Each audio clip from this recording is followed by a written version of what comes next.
Okay, lesson 5.2, problem number 27 was a little challenging too. It says, prove the converse of the perpendicular bisector theorem. Hint, construct a line through C perpendicular to segment AB at P. Given CA is equal to CP. Those are the measurements, remember? Measurements are equal. Pictures or segments are congruent. So given the measurement of CA is equal to the measurement of CP, prove that C is on the perpendicular bisector of AB.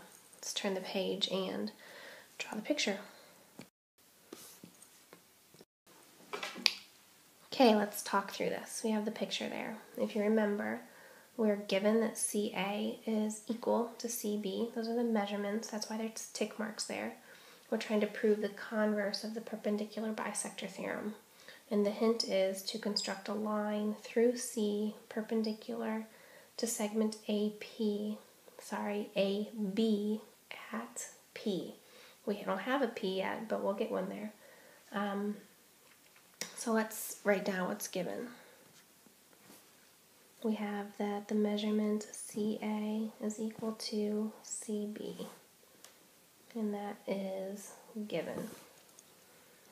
2. I'm going to get a straight edge and draw, just like it says to do, a line CP perpendicular to segment AB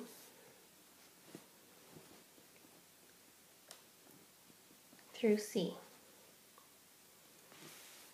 Okay? And that is actually called the perpendicular postulate. Perpendicular postulate. Pause for a second. I'll look that up to read it to you exactly from the back of the book. Okay, the perpendicular postulate is actually postulate 14. It says, if there is a line and a point not on the line, then there is exactly one line through the point perpendicular to the given line. Say that again. If there is a line and a point not on the line, then there is exactly one line through the point parallel to the given line. Okay, I'm drawing line CP through segment AB.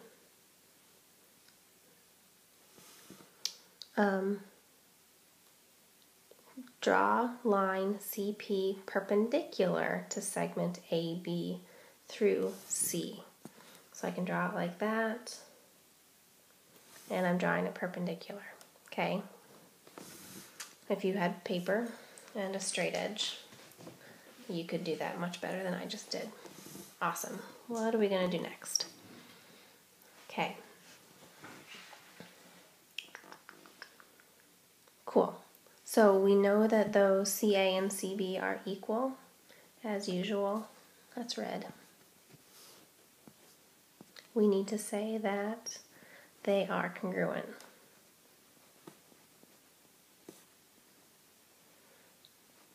Okay, it's just one of those silly things that we need to do to change from measurements being equal to segments being congruent. And that's the definition of congruence.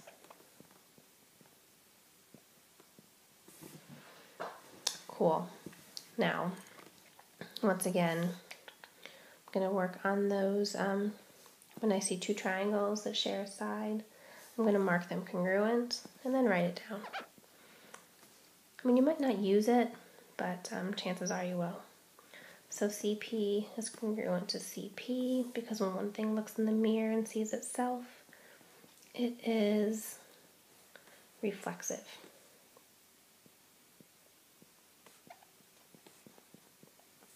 Cool. We can also say that that angle, which I've already marked as being right, but we can actually say that they are right.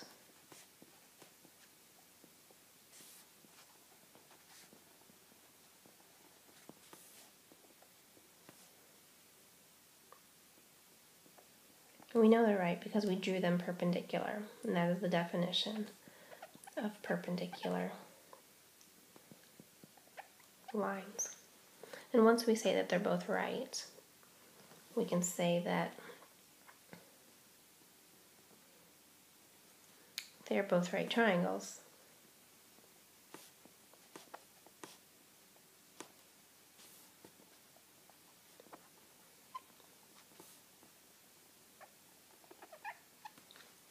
I have my squeaky pen again today, sorry. And we know they're right triangles because it's a definition. Very exciting work, I know.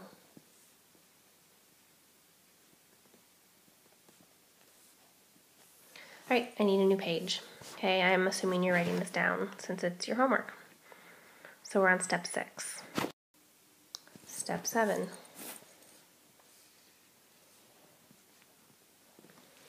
All right. I'm going to go back and look at that drawing. Actually, I think I can draw it again. This is what we have so far. Oops, that was bad. Come on, let me redo it. Oh, for goodness sakes. Sorry. Try this again.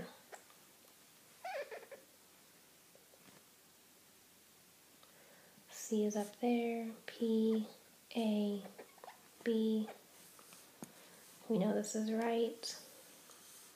We know these are congruent. I can say that those triangles are congruent now. Anybody know why? CPA is congruent to triangle CPB. Okay, it's one of the many reasons we learned why triangles are congruent. Hypotenuse leg. Awesome. Now that we said the triangles are congruent, we're really done. We just have to wrap up the loose ends, right? Okay, once we know the triangles are congruent, we can say that AP is congruent to PB. And that's that reason CPCTC. Congruent parts of congruent triangles are congruent. And once we know those two pieces are congruent, I'm going to go ahead and mark them. Oh, sorry, I didn't transfer this from the previous slide. There we go. We know those are congruent. We can also say that P is the midpoint. This is what we're getting for, right? P is the midpoint of segment AB.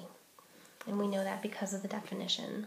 Definition of midpoint says that a point can cut a segment into 2 equal pieces.